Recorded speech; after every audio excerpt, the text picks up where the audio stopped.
د الله په نوم چې ډېر زیات مهربان پوره رحم لرونکی دی. کله چې کیدونکې یعنې د قیامت واقعه منځته راشي نو هیڅوک به د هغې د واقع کیدو دروغ ګڼونکی نه وي. هغه به لاندې باندې کوونکی آفت وي، یعنې یوه ډله به لاندې کړي او بله ډله پورته. ځمکه به په هغه وخت کې یودم وخوځولی شي او غرونه به په داسې شان میده میده کړی شي چې خورا وره دوړه به ترېنه جوړه شي. تاسې به په هغه وخت کې په دریو ډلو وویشل شي، د ښي لاس خاوندان او څه ښه دي د ښي لاس خاوندان او د کیڼ لاس خاوندان او څه بد دي د کیڼ لاس خاوندان. او د ټولو نه وړاندې خو بیا وړاندې دي همغوی خو خدای ته مقرب خلک دي، له نعمته ډکو جنتونو کې به اوسیږي. له ړومبنیو نه به زیاته ډله وي او له وروستنیو نه کمه ډله. له زرو څخه ټینګو اوبدل شوو تختونو به تکیې وهلي مخامخ سره ناست وي. په هغو په مجلسونو کې به همیشني هلکان د بهیدونکي چینې د شرابو له ډکو پیالو، سراهیانو او جامونو سره په خدمت کې ګرځي را ګرځي،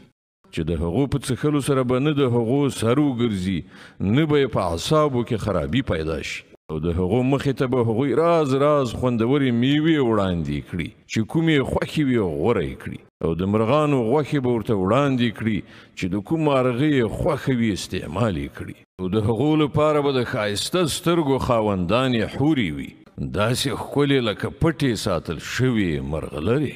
دا هر څه به د هغو عملونو د مکافات په ډول هغو ته ورکړل شي چې هغوی په دنیا کې کول. هلته به هغوی کومه چټي وینا یا د ګناه خبره وانه اوري پرته له سلام ویلو څخه، یعنې هره خبره چې وي سمه صحیح به وي. او د ښي لاس خاوندان څه ښه دي د ښي لاس خاوندان، هغوی به په بې اغزیو بیرو لاندې باندې یوه پر بلې سپرو کیلو او تر لرې پورې خورو شوو سیورو او په هر وخت بهیدونکو اوبو او په هیڅ کله پای ته نه رسیدونکو او بې سپما بې امنه شوو پرېمانه میوو او په لوړو فرشونو کې به وي. د هغو میرمنې به موږ په ځانګړي ډول بیا له سره پیدا کړو او هغوی به پیغلې وګرځوو، د خپلو میړونو عاشقانې او په عمر کې همزولې. دا هر څه د ښي لاس د خاوندانو لپاره دي. هغوی به له ړومبنیو نه یوه زیاته ډله وي او له وروستنیو نه هم یوه زیاته ډله. او د کیڼ لاس خاوندان او د کیڼ لاس د خاوندانو د بدمرغۍ څه پوښتنه. هغوی به د ګرم باد په تپونو او په خوټېدلو اوبو او د ډېر تور لوګي په سیوري کې وي چې نه به سوړ وي نه راحت رسوونکی. دا به هغه کسان وي چې له دغه عاقبت سره له مخامخ کېدو نه مخکې په نعمتونو کې بسیا کړی شوي وو او پر ستره ګناه باندې ټینګار کاو. او ویل به یې آیا کله چې موږ خاورې شو او تش هډوکي شو نو بیا به راپاڅول شو، او آیا زموږ هغه پلرونه نیکونه به هم راپاڅول شي چې مخکې تیر شوي دي؟ ای پیغمبره، دوی ته ووایه په باوري ډول مخکني او وروستني ټول به یوه ورځ ارومرو راغونډ کړی شي چې د هغې نیټه ټاکل شوې ده. ای ګمراهانو او دروغجنو، تاسې د زقوم د ونې خواړه خوړونکي یئ، همغې نه به تاسې خېټې ډکوونکي یئ، او پر هغو د پاسه به خوټېدلي اوبه د جل وهلي اوښ په څېر څښئ. دا د کیڼ لاس د خاوندانو میلمستیا د قیامت په ورځ. مونږ تاسې پیدا کړي نو ولې په دې حقیقت یقین نه کوئ؟ تاسې کله غور وکړ دغه نطفه چې تاسې په رحم کې غورځوئ له هغې نه ماشوم تاسې جوړوئ که د هغه جوړونکي موږ یو. موږ ستاسې په منځ کې مرګ مقدر یعنې ټاکلی دی، او موږ له دې نه بېوسې نه یو چې ستاسې بڼې بدلې کړو او په داسې یوه بڼه کې مو پیدا کړو چې تاسې پرې نه پوهیږئ. تاسې خو په خپل لومړني پیدایښت باندې پوهیږئ، نو ولې پند نه اخلئ؟ آیا تاسې کله غور کړی دی دغه تخم چې تاسې یې کرئ دغو نه کښتونه تاسې را زرغونوئ او که د هغو زرغونوونکي موږ یو؟ که موږ وغواړو نو دغه کښتونه به بوس وګرځوو او تاسې به د راز خبرو جوړونکي شئ چې پر موږ باندې خو برعکس تاوان راغی، بلکې زموږ خو بیخي نصیب خوار شوی دی. تاسې کله په غړېدلو سترګو کتلي دي دغه اوبه چې تاسې څښئ دا تاسې له وریځو نه راورولی دي یا د دې وروونکي موږ یو؟ که موږ وغواړو نو دا به سختې ترویې کړو، نو ولې شکر نه باسئ؟ کله مو دا فکر کړی دی دغه اور چې تاسې بلوئ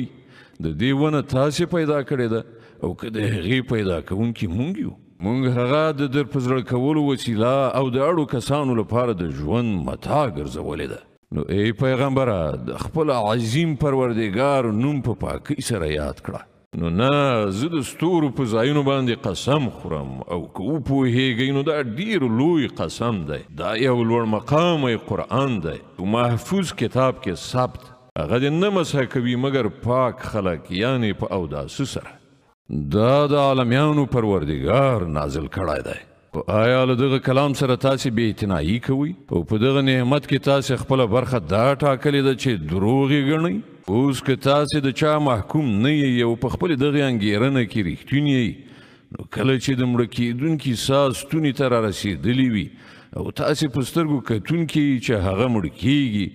په هغه وخت کې د هغه وتلې ساه ولې بیرته نه راولئ په هغه وخت کې ستاسې په پرتله مونږ هغه ته زیات نږدې یو خو تاسې نه وینئ نو که تاسې ګمان کوئ چې د خپلو کړو له کبله به جزا ونه وینئ ولې خپله ساه بیرته نه راګرځوئ که رښتیا ویونکي یې بیا که هغه مړی د خدای د درګاه د نږدې کسانو څخه وي نو د هغه لپاره راحت غوره روزي او له نعمت نه مالامال جنت دی او که هغه د ښي لاس له خاوندانو څخه وي نو د هغه هرکلی داسې کیږي چې سلام دی تا ته ته د ښي لاس له خاوندانو څخه یې او که هغه له دروغ ګڼونکو ګمراهانو څخه وي نو هغه ته د میلمستیا لپاره خوټېدلي اوبه او دوزخ ته ننوتل دي دا هر څه بیخي حق دي نو ای پیغمبره د خپل لوی پروردګار نوم په پاکۍ سره یاد کړه الله ستر رښتیا ویونکی دی